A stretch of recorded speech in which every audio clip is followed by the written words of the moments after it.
All right. To be respectful of everybody's time, let's get started. I am excited to share with you a topic that often we don't talk about enough when it comes to how best to serve your sellers and help them sell for the most amount of money in the shortest amount of time, and that's staging. So today's training is on staging, the why and how. And so let's get started with the why do we do staging? And let's start that with the why do we do stagings from the buyer's perspective on our listing.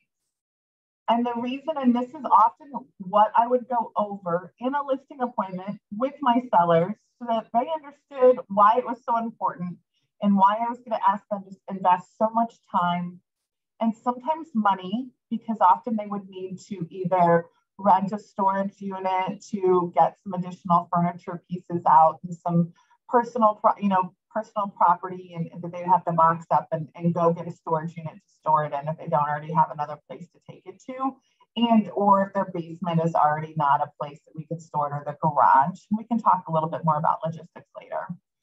But what I would go over in that listing appointment when it came time to talk about staging is we would talk about why do we do staging. And I would share with the sellers, and this was just a part of the script. And so I would encourage you to write down the whys, and then for you to figure out a way how to practice and come up with your own script that you can casually and comfortably walk through when presenting to your sellers. So the reason we do staging, one of the big reasons is that we want to show off the most amount of square footage in your home, seller. And so if we can go through and pre-pack and remove some of the extra furniture, it's going to really show off how much square footage you have here. Now, showing off that square footage can be a benefit when it's a very small property and you don't have a lot of square footage. And sometimes that's where your homeowner has outgrown the space. They've lived there for 6 years and they need a bigger house. So yes, all of their belongings don't fit well in there. Well, we need to get rid of some of that stuff because the buyer for that home are your sellers when they purchased it years ago, when they had less stuff, right? And so getting some things out of there is going to show off the most amount of square footage in a small home. It's going to give people the ability to see what they have to work with there. And the same thing, if it's a home that's larger, you want to show off that this is a really, really big dining room, or this is a really great size kids room. Well, when there's less for people to look at, it's easier for them to see the overall square footage and size of a room. Another reason, if you want to write down a second reason that we do staging when it comes to appealing to buyers, is that we want to neutralize the space for the buyers. This is going to allow it to appeal to the most number of buyers. And so if we've got homeowners that have a very specific taste and it's kind of dominating the space, someone else might walk in and go, yeah, house doesn't work for me. Maybe because they don't like the decor the seller has used. And when there's so much of it in a space, it can just dominate it and make it hard for people to see themselves in it. And to neutralize it so it's going to appeal to the most number of people, we are going to pull out some of those personal items, right? Photos, which we'll talk about, personal photos, but also if it's like got a really Tuscan feel, or if they've got, a really artsy feel, or sometimes, I've had before where there were Coca-Cola collections in the house and it was really dominated the space where I was thinking about how much Coca-Cola stuff these people had purchased and owned and had on display. And I wasn't thinking about how awesome this living room is that overlooks this beautiful backyard, and how my couch would fit in there and how my artwork would look in that space. So we're trying to neutralize the home. And I often would say that we're neutralizing the space to appeal to the most number of buyers. Okay, a third reason, and I kind of mentioned it just now, if we can remove you as a homeowner from the home, so they're not looking and thinking about you, the third reason we do it is because we want buyers to see themselves in your home. And so the less that they see of you and what your tastes are and what you like and you in personal photos, the more likely they're going to start imagining and seeing themselves and their family in your home. So that would be the third reason as a buyer, it's important that we are staging a home. Okay. Normally, there's times where, and I would sometimes, if I've shown those people properties, it would mention and reference that, like, when we've gone into the houses that are staged, it's a lot easier for you to look at the house and the things that are staying with the home.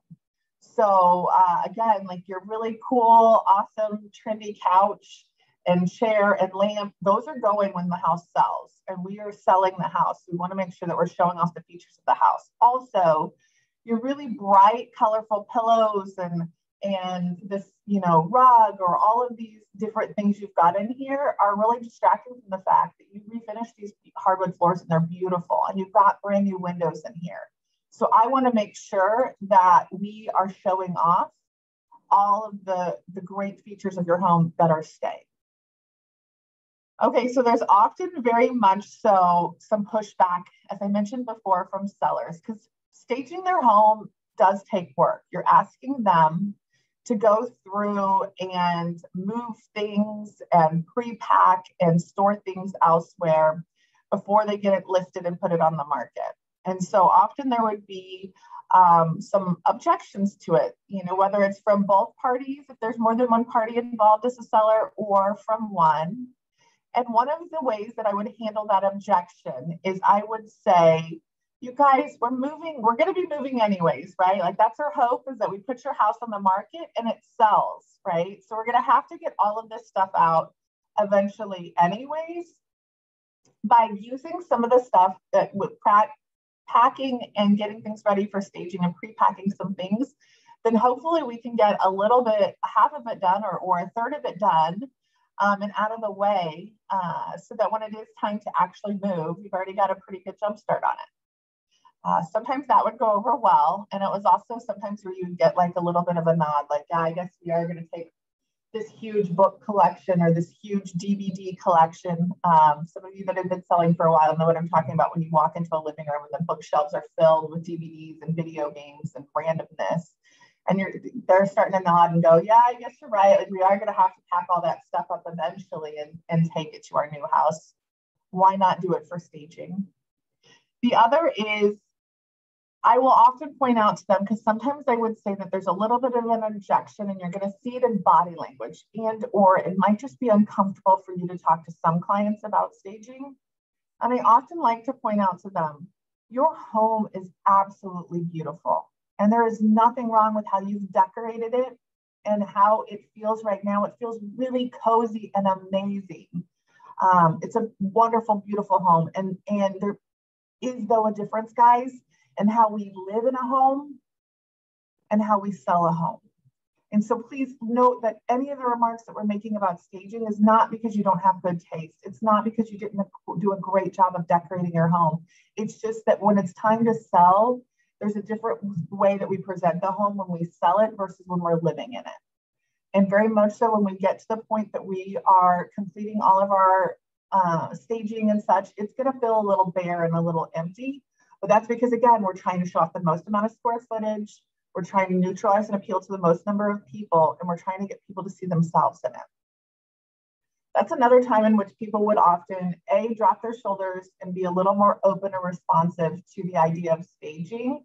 And then they would almost get into the game of it too, to where they're going, you're right, you know what I mean? Like, this is no longer going to be our house. And, you know, she did agree that I did a good job decorating. It's not saying that I didn't do a good job decorating my home, kind of a thing. So those are ways that we kind of approached it from the, why are we doing this for buyers and how does it help us appeal to buyers? Any questions there? All right, moving on. Why do you do staging? For your benefit as a listing agent. And so the reason we do staging as and really are an advocate and willing to invest our own marketing money in staging is that it helps the house sell faster and for more money, for the reasons that we named off as to why it appeals better to buyers. So your houses are going to sell faster and for more money, and you're going to look great as a listing agent with that happening.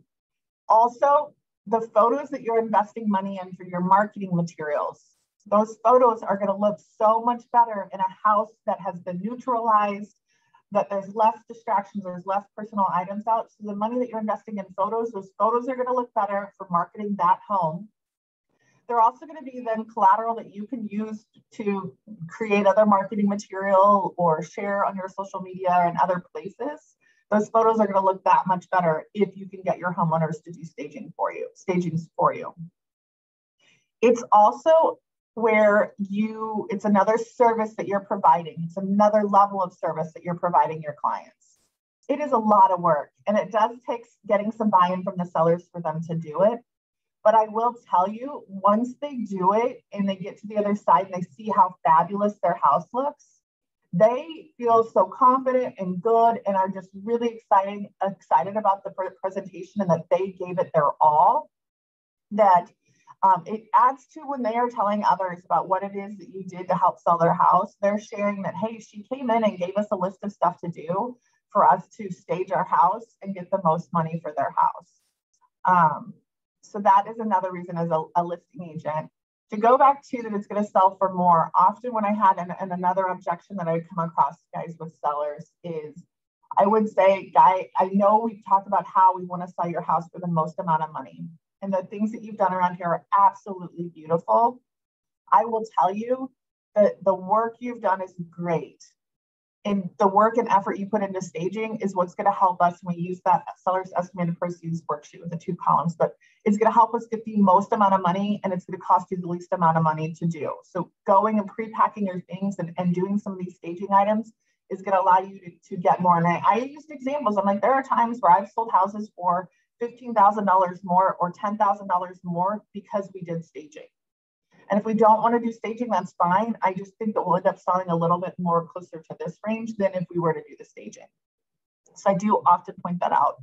Okay, so then another reason for you to do as a listing agent, what a benefit is for you to do staging is that it gives your sellers a checklist. It gives them a guide. There's no more question on what they should do or what they shouldn't do, and they're not walking around and going, have I done enough? Am I doing all that I can to get my house to sell for the most amount of money? And I find that for many clients, that checklist calms them. It gives them something to focus on, and it gives them confidence that they're doing everything they can possibly do to get the most amount of money for their house. Okay, final reason why to do staging, and maybe this is more why to invest and pay someone else to come in and be your stager versus, and you can do it, guys. We're going to talk about, I'm going to show you a couple sample reports that either you can generate yourself if your funds and your marketing funds are tight right now. There's things that we can do ourselves. And also why it's maybe to your benefit to invest in having a stager come out and do the preview and create the report for you is that you get to play good cop, bad cop. And what I mean by that as a listing agent, I did utilize stagers throughout my career when I was selling. And I often would say, man, that Judy just wants to make your house perfect, doesn't she? Wow. And I'd make Judy the bad cop. And Judy knew that. She knew every time that she was coming in and she got to be the bad cop and I got to be the good cop. But it took the heat off of me because I'd say, gosh, she just wants to make your house perfect, doesn't she? Like, okay, so guys, tomorrow she's going to send over that list and you guys get to go in and mark off, like, what do we want to do? What do we not want to do? And I often would use the example of when I sold my house, she said I needed to get rid of the TV in my master bedroom. Well, I crossed that one off. That was not something I was willing to do. You guys are welcome to do that too, you know? But what I found is Judy got to deliver a lot of the hard messages of, hey, you've got way too much stuff on your kitchen counters. Or that Coca-Cola collection really needs to go, right? So she got to be the one that got to deliver how that was distracting for buyers. And I got to be the one that was just the good cop. So that when she left to say, I mean, I can see what she's saying with the Coca-Cola collection. I mean, I can see what she's saying with the collection of whatever, you know, I mean, it is a little bit distracting. And yet, like, she was a bad cop. I was the good cop that was their friend and was going to be there to help them either cross stuff off the list or support them in their emotions as they were dealing with the fact that they were having to get, rid of some things in their house to help better market it. Excuse me. Okay. So I want to walk through any questions there, guys. I have some sample reports and I want to walk through a little bit more of what common things are that we will take care of during staging. Let me take a brief second to see if anyone has any questions. All right. I will keep on moving. Okay, so let's talk first about what a staging appointment kind of looks like. And again, if you are doing this yourself, it's something that you can handle during your listing appointment. And I probably would say that you want to make sure that you have secured the listing before you're going through and giving them all the tips and tricks on what it is they should do to stage their home. So so you're making sure that you're getting a signed listing agreement before you tell them everything. So if you're going to do it yourself, maybe make it to where it's like, okay, let's sign paperwork so I don't go to realtor jail, and then let's do a walkthrough and I can help you understand what it is. Or I'm going to take some notes and I'm going to send you this report within 24 hours. We can talk some high level things. Now, traditionally, if you're hiring and bringing in a stager, that staging preview is what a lot of them will call the appointment, but they will come out, and it typically runs between $100 and $150 for a stager to come out and walk through an appointment that's similar to this. Often with listing, I would go do the listing appointment, and then the staging appointment would be a separate appointment on a separate day. Because again, I'm holding that kind of hostage until I get signed paperwork and a commitment that we're going to work together, so that I'm not investing time and money in something if you're not committed to working with me yet. But so the staging appointment would be basically where you, and sometimes I did not attend, depending on what my clients, and once I got used to working with my stagers, but you're going to show up and the stager is going to walk through the home with your client and just do a really quick high level walkthrough of the home. The stager often is going to ask questions of, okay, so do you, one of you works from home, so we need to have an operational desk, and desk set up so that you can continue to work from the house while it's on the market. So they're going to ask questions like that. They're going to ask questions about, okay, so we need to have kids room, these different, how they're going to use the home while it's on the market to make sure that whatever they come up with for staging recommendations are going to support what that individual or family needs while the house is on the market. So then everybody kind of walks through the house and does a tour together. Often as a listing agent, I would then step away with the buyer or with the seller and have a little conversation with them and chat with them a little bit, whether it be about other things that are coming up, like a timeline and other things that coming up with the sale of the home, or it was also the time that we kind of visited so that I could give the stager space. At that point, the stager is either taking photos as you're walking through and doing the tour, or the stager is going to be going and taking photos from each room to use to make the report later from the home. But and taking notes. But they're kind of walking from room to room to look at what they would maybe suggest pre-packing and removing.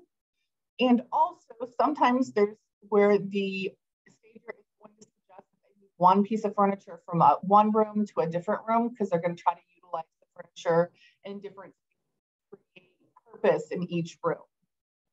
So the stager is walking around and doing those things. You might be visiting with the seller, or if you're not there, the seller is just kind of doing their own thing. And then often the stager will come back together at the end and go over some high-level suggestions for the sellers. So often it would be where it would be maybe difficult for them to explain it in writing in the report. So they're going to say, okay, let's go to the living room, and I want to kind of talk to you about how I'm going to suggest arrange that chair and the couch the TV is right now.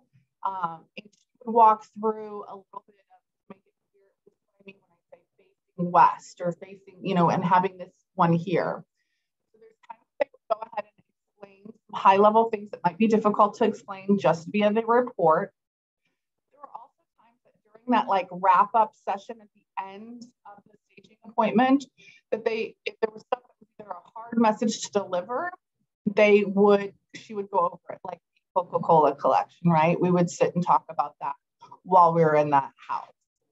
Stagers also, if I gave them a heads up and said, hey, these guys are biting at the bit, and I know, and I really appreciate you making this appointment happen today, but it's Thursday and they're off work tomorrow, Friday. And so I know you usually get your report back to us within 24 hours, which I really appreciate. Is there any way tonight we can get some high-level stuff that we can get started on? Because I know she's going to be like fighting it a bullet tomorrow morning because she's off work to get some stuff packed up. And often if I gave that heads up, the stager would say, if you want to go ahead and get started on pre-packing these bookshelves in the living room, I am going to suggest you just reduce everything in this bookshelf to maybe 1 or 2 things on each shelf. And so that was a good little project that this homeowner could start on before the report got to them, kind of a thing. So there were times that if I asked, they would be sure to give them some stuff to get a jump start on while waiting for the staging report to come back. Again, that good cop, bad cop thing was great. And I often would warn my stagers ahead of time of like, hey, we're going to really need to address the fact that there are a lot of animals in the house. And there's a lot of things that come with the animals that we need to address in staging. So I'm coming purposely tonight to these staging appointments so that we can talk about those. And I will support you in the conversation so I don't go completely good cop, but it's helpful to have another person there to be able to have some of those tough conversations with sellers. Okay, so that's a little bit about like what the staging appointment looks like. And again, at the end, it's a thank you so much. Stagers are often really, really great about reading the room and understanding that there's lots of compliments flowing as they walk through the house. Oh, this is so beautiful. I love what you did in here. Even though they might have painted the dining room a bright red and another room, another, bright. Great job again of complimenting and filling the seller up as they're walking through. So note that it is often a very positive experience for sellers. Okay, so let's move on to sharing what that report looks like. So I'm going to do my best to share my screen with you. All right, can you guys see this report?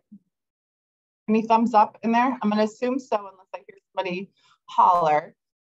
This report that and a template that my stagers, one of the stagers I use would use. So it the first couple of paragraphs are the same and went out the same to every single client. And it just spoke to why the major, reasons why we're doing staging and kind of go through that. It goes through general suggestions. And again, one of those general suggestions is clean, clean, clean. And again, that's another thing that's nice to have a stager and someone else in there is there's times when there's a lot of dust on the window blinds, right? And if they get to point that out, it makes my job that much easier. I'm not going to have one that has to have that, or it's easier for me to have that conversation. Do you think it can help? And I have a help right before we go on the market, kind of a thing. Okay, so basically the way that the report worked, and anytime that I would do one myself and working with multiple stagers, I always found the ones that would do bullet point room by room reports were the most helpful. I also would describe this report or what report that's going to be delivered to the sellers in the listing presentation. And I'd say, don't worry, when we get to staging, the stager is going to give you a room by room bullet point list of what exactly to do. And so this is what it looks like. Paint the front door a rich dark brown color. Again, this might be something that your homeowners say, we're trying to get it on the next 2 weeks. I don't know if we can make that happen or not, but she's going to give us what best scenario for a lot of things would be, and including touching up paint and those kinds of things that are really stick out as a sore thumb to people. I love that on some of her reports she's saying wash the front with the storm door on the front of the house, kind of a thing. But it's basically going through room by room. So like in the entry, pre-packed books and bookcase units. So she's basically telling my sellers, I want you to get rid of this entire bookcase because it just isn't necessary in that entry and it's going to free up square footage. It literally goes through the coat closets, every little detail. She's telling them what to pre-pack and what to add, like add a bowl for keys or for keys or with keys on the top of the green record player. So there's definitely things that they're either going to say pre-pack and get rid of, add this, move this to another room, or move artwork around, kind of a thing. Again, they're going to make the suggestions of pre-packing personal photos. Again, she's pointing out exactly what pictures. So my stager was always pretty good about describing what exact pieces needed to move so that it was really, really clear. And so I can send some examples of what each of these reports, they're what I used one of the few times that my stager couldn't come out in a timely fashion because she was on vacation, good for her. I would go in and create a very similar report myself with how they would do it. So I used their kind of report and kind of built something myself off of it. But here's examples, some more examples, pre-pack and mic stands, place a high chair in the garage photos and showing. Those are all things that are going to help your house show so much better. And once it's on here, they're going to go, okay, I mean, that's fine. I can circle this one, or I can highlight this one and know that this is like a day of, I need to move the high chair to the garage. But it's one less thing that I'm having to remember to tell them and having to be the bad person to tell them like, hey, we got to get the high chair out of the kitchen just because I don't want people thinking about having a baby in this house. We don't have a whole lot of square footage kind of a thing. So let's get any thoughts of babies out of the house as much as possible. So we're not thinking about that in the kitchen of like, wow, when you put a high chair in here, this kitchen gets really tight kind of a thing. Okay, one of the other, clear off the side and top of the refrigerator. That's a common one that I think stayed in the template each time. But basically, go through, move one area rug to the 4th floor bedroom, where again, they're trying to best reuse the things that the seller often already has. And I think sellers of that too. We're going to do staging and we're going to do our best to use things that you already own. So when we talk about staging, it doesn't necessarily mean you're going out and buying a whole bunch of other new stuff. There were times that, by all means, my stager would recommend having a mirror, adding a mirror above, and would ask, do you have a mirror? Like, and they said no, and be like, would you be willing to go get a mirror? So that's really helpful. Mirrors with staging guides is helpful because it causes the buyer to literally see themselves in the home. There's many studies that show that helps tremendously. I use them constantly in listings for my home because it really did help where they actually mentally, physically are seeing themselves in the home. So it was a great way. And it's a great way to make it look bigger because you're reflecting light if it's a dark room or other parts of a space to make it feel bigger. But okay, so here are some more examples. And again, I can send out if you want to email me, but I'm happy to share examples of what these reports look like. I have another one here. In which clean the storm door we talked about before, store the hose garage, add fresh mulch to the flower bed. So it's literally a room by room, space by space checklist of what to do. Okay.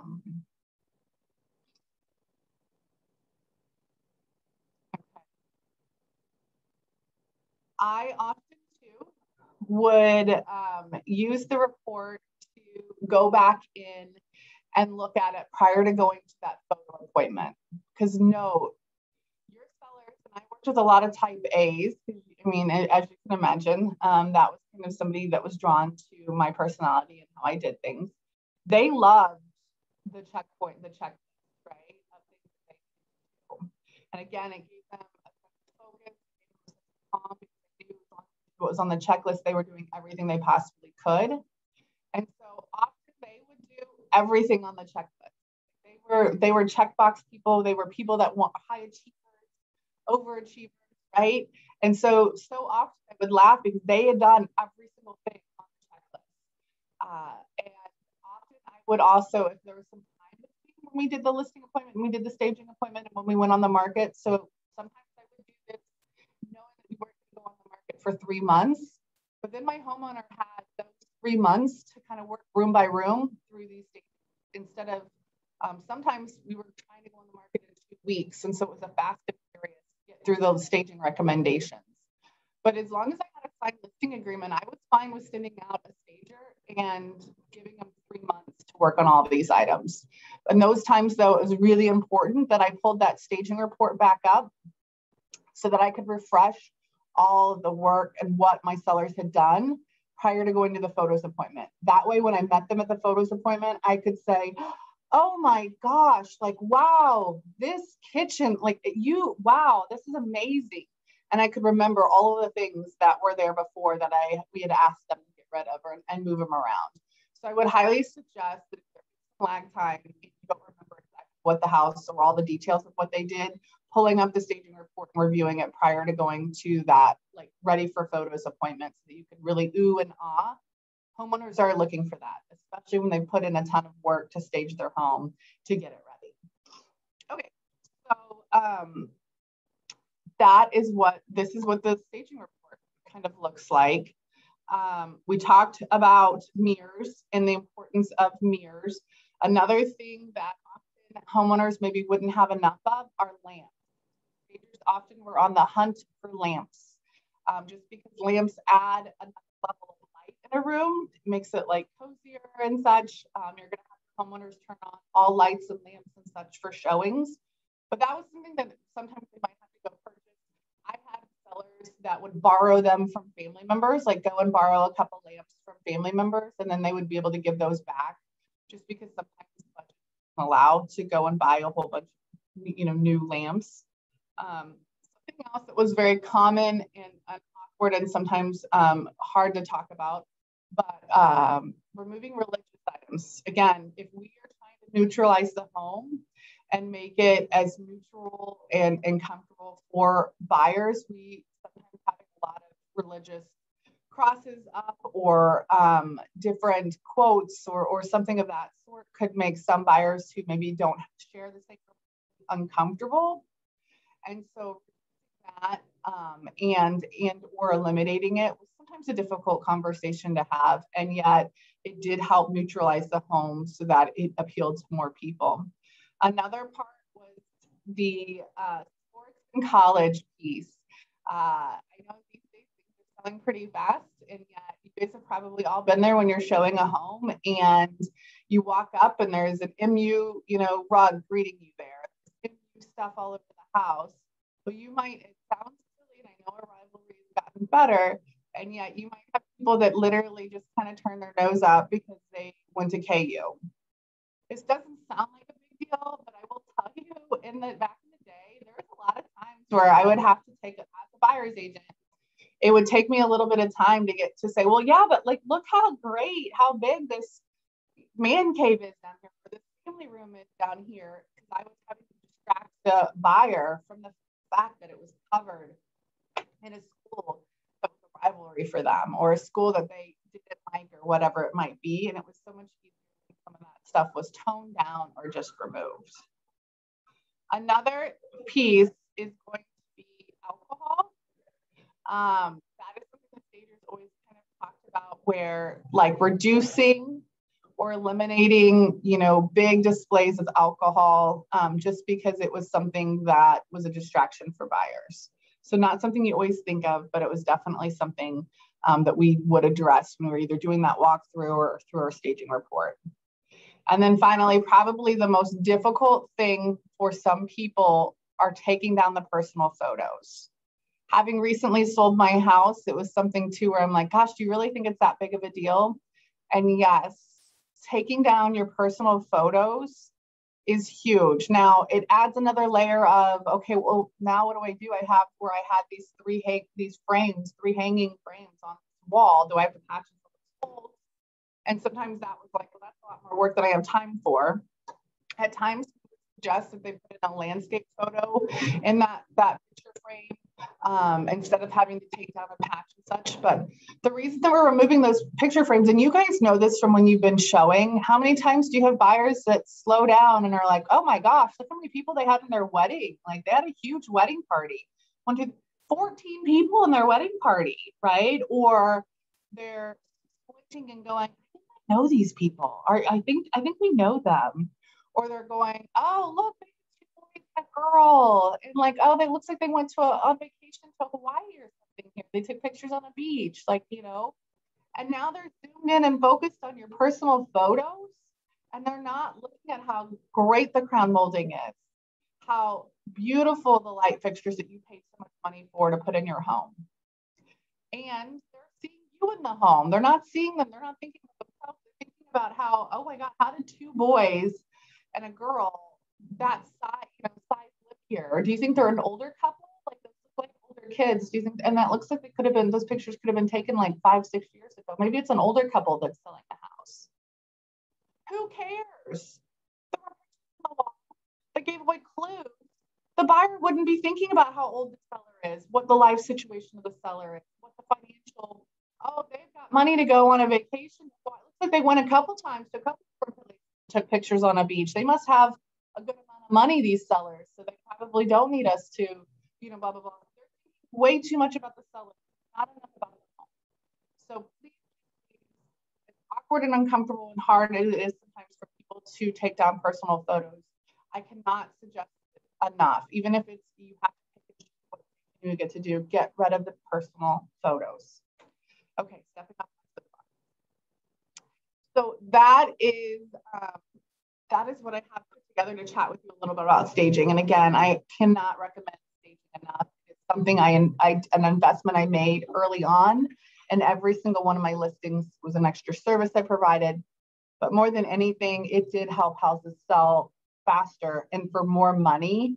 And it was 100% something that my sellers often got on board with. And they were totally happy to do. There are options if you've got like a vacant house, or if you've got a house where someone just doesn't have enough furniture or personal belongings to move around and make it, to stage it and make it work. Again, the house doesn't have to have a lot in it. You're just trying to give an idea or purpose to a space. A lot of the purpose of staging. You can bring in furniture, and there are stagers that can recommend, and there are staging companies that will come in and actually bring furniture, artwork, and decoration, decor. I would highly recommend that on a vacant house. If you are struggling with giving purpose to a space, or if, for example, a living room is really small, if it's vacant, it's often hard for people to go, how am I going to get a couch, a TV, and a chair, and an end table in here? And if you can stage the property with furniture that just demonstrates, yes, this is a small room, but it 100% can work as a living room, it helps a buyer not think that, this living room's too small, let's move on to the next one. So note that those companies do exist. They charge you for, coming out, like they charge you for the rental of that furniture. And often there's usually at least a minimum of 30 days you have to rent the furniture for. Sometimes it's 60 days. And there sometimes will be a fee for moving the things in and a fee for moving the things out. So don't be caught off guard. I, as a listing agent, did not pay for furniture to be moved into the property for staging. I would provide the preview. I would provide the stager coming in and giving recommendations of what that looked like, but then I would present that to the seller and say, seller, would you like to spend $1,800 for them to stage the living room, the master bedroom, and then bring in a small table and table settings for the kitchen? Like you could get a smaller kitchen table in that eat-in kitchen.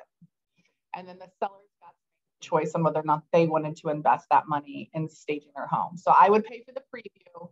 They would pay for the actual staging items. Now you all get to decide how you run your business, and some very successful agents pay to bring in materials at that level for clients. Just know that a lot of agents don't, and they leave that up to their seller on whether or not they want to pay for that staging to come in. And I can't say enough great things about staging, but any questions, guys? All right. Well, thank you so much for joining me today. I appreciate it. And I look forward to seeing you all soon. Let me know if you need recommendations on stagers. Happy to provide. Thank you, guys.